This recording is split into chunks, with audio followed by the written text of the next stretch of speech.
VKR TV VKR voice ఇదే నిజం. మాజీ సీఎస్ సోమేష్ కుమార్కు బిగుస్తున్న ఉచ్చు అంట. అంటే 1400 కోట్ల రూపాయలు స్కామ్ చేసేసాడు.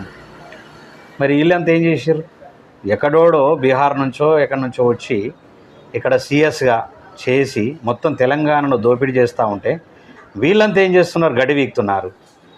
అంటే గత ప్రభుత్వము మొత్తం టోటల్గా ఇలాంటి సోమేష్ కుమార్ లాంటి వాళ్ళని చాలామందిని కూడా స్కాములు చేపించి కోట్ల రూపాయలు తెలంగాణ నుంచి దోచుకు తిని లక్షల కోట్లు అప్పులు చేసి ఇలా అసెంబ్లీలో వాళ్ళు ఏదేదో మొత్తుకుంటా ఉన్నారు. అది వినేటటువంటి పరిస్థితి జనాలు లేరు, ప్రభుత్వం కూడా ఉండద్దు. ప్రభుత్వం పని ప్రభుత్వం చేసుకుంటూ పోవాలా. అలాంటి వాళ్ళను బొక్కలేసేయాలా, వేస్తే ఇంకొకటి చేయకుండా ఉంటాడు. మళ్ళీ మీరు కూడా అదే చేస్తే పార్టీల మీద నమ్మకం